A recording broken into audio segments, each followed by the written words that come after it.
क्या अरविंद केजरीवाल जेल से सरकार चला सकते हैं? मतलब कानून में ये चीजें पॉसिबल हैं या नहीं है? भाई, ईडी ने इतिहास रच दिया। पहली बार किसी राज्य के सिटिंग चीफ मिनिस्टर को अरेस्ट कर लिया गया है। आखिर ऐसा क्या मामला था कि नौ नौ समन दिए गए, उसके बाद एक सिटिंग चीफ मिनिस्टर को गिरफ्तार करना पड़ा। और गिरफ्तारी के बाद मंत्री जी ने कहा कि सीएम बने रहेंगे केजरीवाल और सरकार भी चलाएंगे जेल से। ऐसे में सवाल आता है कि क्या जेल से सरकार चलाना संभव है? नहीं, मतलब कानून इस बारे में क्या कहता है? क्या जो आप जेल में रहते हुए मंत्रियों की मीटिंग हो सकती है? क्या गिरफ्तारी के बाद सीएम कोई बने रह सकता है? एक बड़ा मामले में गिरफ्तार हुए हैं ना, तो क्या इस्तीफा देना जरूरी है? क्या कानून उनको ऑटोमेटिक सीएम के पद से हटा देगा? चलिए, तमाम सवालों के जवाब दूंगा। मोटे मोटे 5 सवाल मैंने लिए हैं जो सबके मन में आ रहे हैं और मेरे मन में भी आए तो उनका जवाब देंगे। सबसे पहला क्या है कि मामला क्या है कि जिसमें ईडी ने केजरीवाल को 9 समन दे दिए। दिल्ली सरकार ने 17 नवंबर 2021 को शराब बिक्री से जुड़ी एक नई आबकारी नीति लागू की थी। इससे शराब दुकानें सीधा सीधा प्राइवेट हाथों में चली गई थी।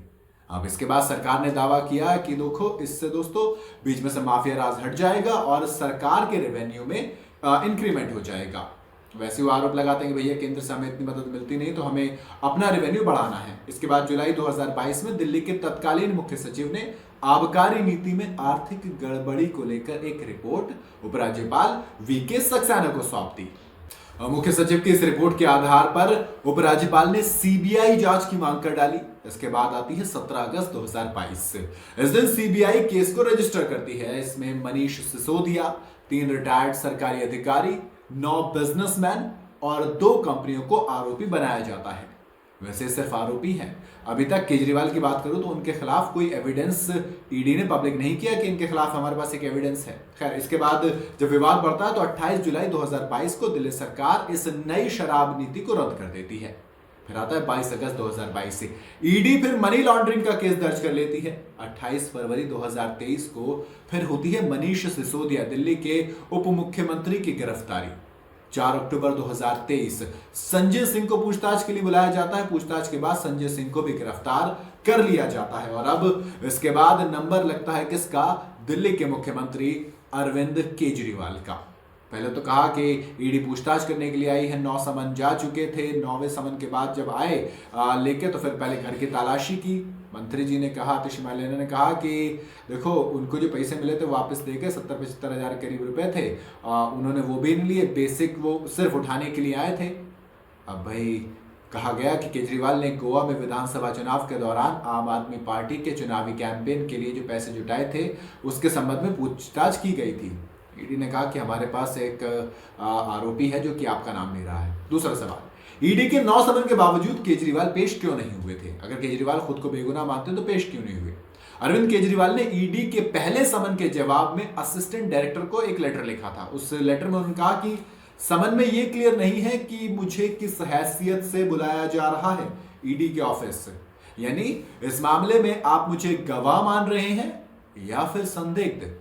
आप मुझे दिल्ली के सीएम के तौर पर बुला रहे हैं या फिर आपके संयोजक के तौर पर? ऐसा लग रहा है कि आपका यह समन एक जाल है जो कि मछली पकड़ने के लिए फैलाया जाता है।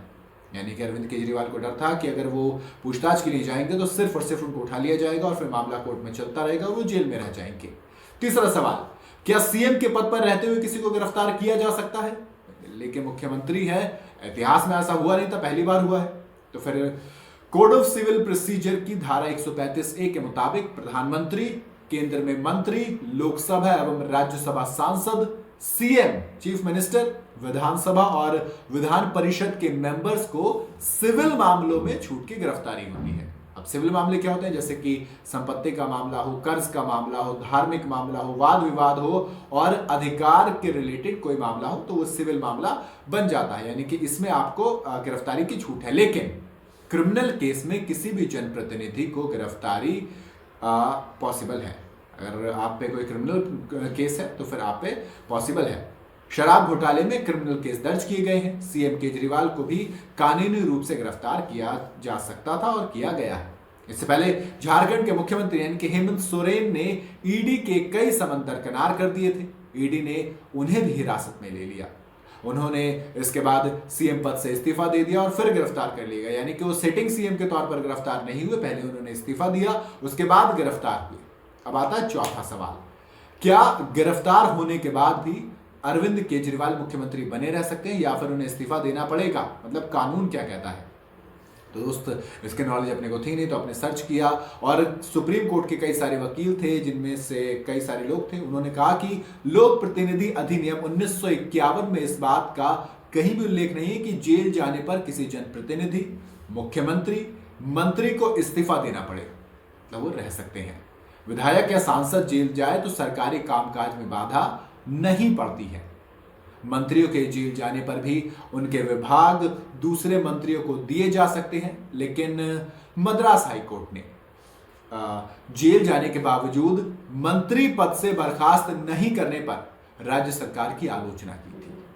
जेल जाने के बावजूद भी अगर आप मंत्री पद से बर्खास्त नहीं करते हो तो उनकी आलोचना की थी, लेकिन ये नहीं कहा था भैया हटा दीजिए। आलोचना करना और नियम के तहत हटाना दोनों अलग अलग चीजें होती हैं। झारखंड के मुख्यमंत्री हेमंत सोरेन ने ईडी की गिरफ्तारी से पहले अपना रेजिग्नेशन दे दिया था। चारा घोटाला याद कीजिए, चारे घोटाले में भी गिरफ्तारी से पहले लालू प्रसाद यादव ने इस्तीफा देकर पत्नी राबड़ी देवी को सीएम बना दिया था। इसी तरह जयललिता ने भी गिरफ्तारी से पहले ही इस्तीफा दे दिया था। लेकिन अरविंद केजरीवाल, इन्होंने कहा कि आप दोस्त उठा लीजिए, कुछ भी कर लीजिए, हम नहीं देने वाले।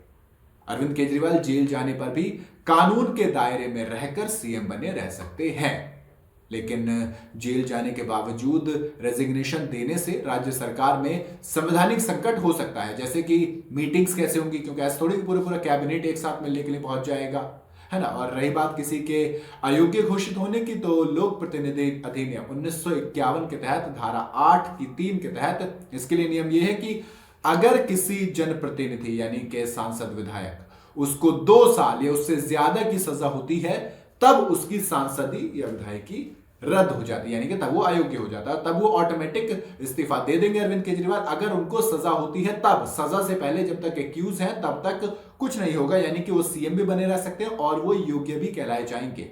5वां सवाल, क्या कोई मुख्यमंत्री जेल से सरकार चला सकता है? सबसे बड़ा सवाल तो इस वक्त यही है। छत्तीसगढ़ के रिटायर्ड डीआईजी, जी हाँ, उन्होंने एक स्टेटमेंट दी एक न्यूज़पेपर के अंदर। उन्होंने कहा कि जेल से सरकार चलाने का कोई नियम नहीं है, इसके लिए कोर्ट की परमिशन की जरूरत होगी। अगर कोर्ट अपील को खारिज कर दे तो आप ऊपरी कोर्ट में जा सकते हैं, जैसे आप पहले डिस्ट्रिक्ट कोर्ट, हाई कोर्ट, फिर सुप्रीम कोर्ट में आप जा सकते हैं। अभी तक तो देश में जेल से सरकार चलाने की किसी को परमिशन नहीं मिली है। हालांकि अभी तक सिटिंग सीएम कोई जेल में गया भी नहीं था। दरअसल जब भी कोई कैदी के रूप में जेल में आता है, भले ही वो विचाराधीन कैदी क्यों ना, यानी कि जिस पर अभी मामला चल रहा है, अभी वो एक्यूज्ड है, अभी वो आरोपी नहीं है, भले से मतलब अभी भी वो सजा याफ्ता करने नहीं है, बल्कि वो एक एक्यूज है, उनके सारे विशेषाधिकार खत्म हो जाते हैं, इसमें मौलिक अधिकार शामिल नहीं है। सीएम हो या पार्षद, जेल के अंदर सब एक जैसे होते हैं, सबके अधिकार एक जैसे होते हैं। रही बात मीटिंग की, तो जेल से ऑनलाइन सुनवाई हो सकती है, लेकिन सरकार नहीं चलाई जा सकती, ऐसा एक्सपर्ट्स का कहना है। क्योंकि कई सारी इशू है, सरकार चलाना है कोई मजाक काम थोड़ी कि एक आदमी कहीं से बैठ के चला लेगा, वर्क फ्रॉम होम से आप सरकार चला रहे हो। सुप्रीम कोर्ट के कई सारे वकील हैं, उनमें से एक का कहना है कि सरकार चलाना कोई मौलिक अधिकार नहीं है, इसके लिए सीधे सुप्रीम कोर्ट में अपील नहीं की जा सकती। जमानत या सरकार चलाने के आदेश के लिए जिस पीएमएलए कोर्ट ने जेल भेजा है उसके पास ही जाना होगा, यानी कि आप कोर्ट में नहीं बल्कि भैया पीएमएलए में जाएंगे। Prevention of money laundering act court है, जहां से आपको सजा मिली, वहीं पे आप जाइए। और अगर पीएमएलए कोर्ट अपील खारिज करती है तो आप ऊपर जा सकते हैं, यानी कि तब आप सुप्रीम कोर्ट में जा सकते हैं। 2 फरवरी को झारखंड के मुख्यमंत्री हेमंत सोरेन ने गिरफ्तारी के खिलाफ याचिका लगाई थी, लेकिन वो अलग कंडीशन थी। सोरेन ने उस वक्त कहा था कि उनकी गिरफ्तारी मौलिक अधिकारों का हनन है। इसके बाद सुप्रीम कोर्ट के justice Sanjiv Khanna, justice MM Sundaresh और जस्टिस बेला एम त्रिवेदी की पीठ ने सोरेन के वकील यानी कि कपिल सिब्बल और अभिषेक मनु सिंघवी, जी हां, इनसे कहा था कि वो हाई कोर्ट जाए। अब डायरेक्ट सुप्रीम कोर्ट आ गया। कोर्ट ने कहा कि अदालतें सभी के लिए खुली हैं और हाई कोर्ट भी संवैधानिक अदालत है, ऐसा तो है नहीं कि वो अलग से आए हैं। तो कुल मिला के ये कहानी है। अब क्या होता है आगे, ये भी दिलचस्प होगा। क्या लोकसभा चुनाव से पहले केजरीवाल बाहर आएंगे या फिर जिस तरह से मनीष सिसोदिया, संजय सिंह और सत्येंद्र जैन जेल के अंदर है, क्या अरविंद केजरीवाल का भी कार्यकाल और ये जो वक्त है जेल के अंदर वो कितना बढ़ेगा, ये अभी वक्त बताएगा तो मैं आपको बताऊंगा। बेसिकली मोटे मोटे 5 सवालों के जवाब मैंने दे दिए। इसके अलावा भी अगर आपके मन में कोई सवाल है तो मुझे कमेंट में आप बता सकते हैं, मैं कोशिश करूंगा उसका जवाब ढूंढूंगा और फिर आपको दे दूंगा।